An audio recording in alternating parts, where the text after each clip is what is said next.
Hello, in this video we will be covering how to create the profile description section of the TI header. As a reminder, information that is included in the profile description is information about the non-bibliographic aspects of the text. In your exercise scenario, you have an abstract of the source and Library of Congress name authority file information about the author and illustrator names. This information is going to be included in the profile description using the abstract subelement and the text classification subelement. So let's go ahead and go to your TI document. And as you can see, we do not have a profile description. The profile description is located after the encoding description section. So click at the end of the encoding description section, hit enter, add a greater than symbol, type PR, and profile description should be highlighted, so hit enter. Click inside the profile description, hit enter, and the first subelement we are going to be adding is the abstract subelement. So add a greater than symbol, type A, and the abstract element should be highlighted, so hit enter. As you can see, it is not validating. We are going to be using a paragraph subelement to validate it. So click inside, hit enter, add a greater than symbol, and type P, and the paragraph element should be highlighted, so hit enter. And as you can see, the abstract element now validates. Next, we need to add the text classification subelement.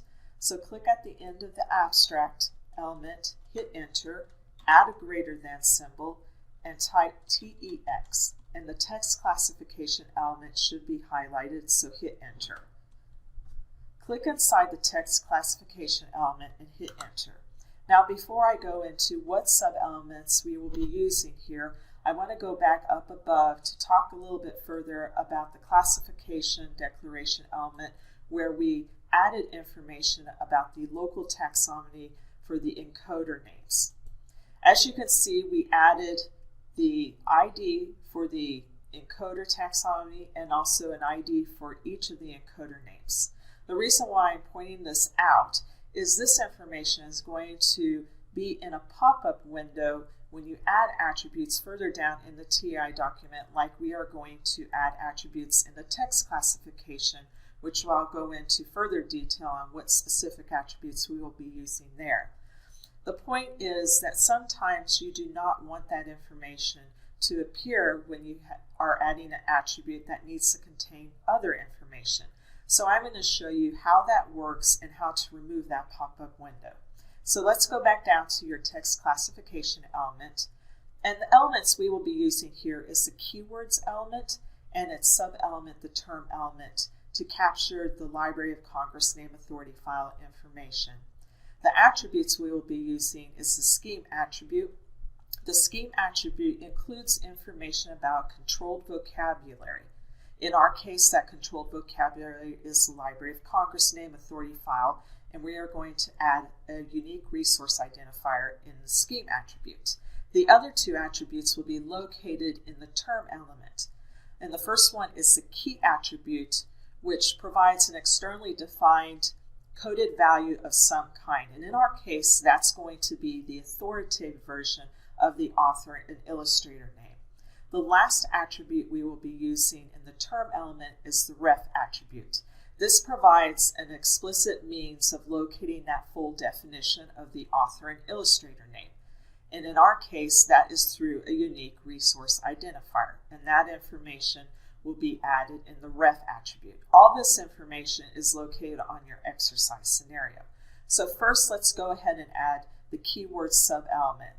So add a greater than symbol, type KE, and it should be highlighted, so hit enter.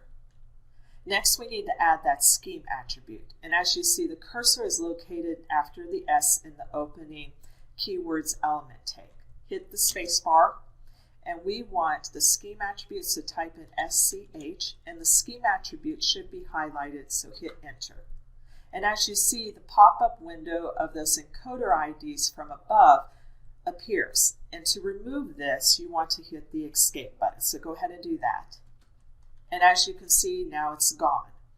Next, we need to add the term subelement. So click inside the keywords element, hit enter, add a greater than symbol, and type TE. And the term element should be highlighted, so hit enter. This is where we're going to be adding the key and ref attributes. First, we are going to add the key attribute. And as you can see, the cursor is after the M in the opening term element tag. So hit your space bar, and you want to type KE and hit enter. Now, as you see, the pop-up window did not appear here. This is one attribute where that will not happen. The information you're going to include in the key attribute is that authoritative version of the illustrator and author name.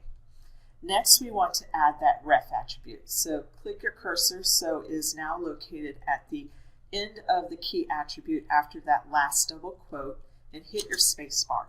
We want to add the ref attribute, so type RE, and the ref attribute should be highlighted, so hit enter.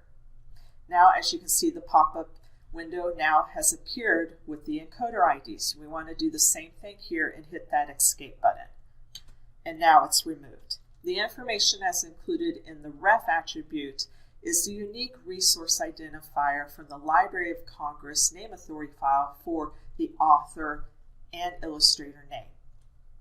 Now, since we have an author and illustrator name, we need another term element with the key and ref attributes. So let's go ahead and copy this term element we've been working on, and we want to paste it below.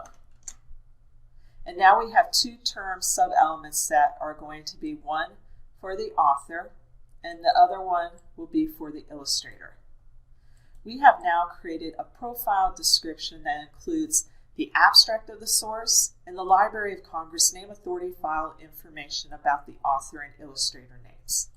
This concludes this video. The next steps that you need to take is to take that abstract and Library of Congress name authority file information on your exercise scenario and adding it into the correct elements and attributes that we created here. In the next video, we will be covering how to create the revision description section of the TI header.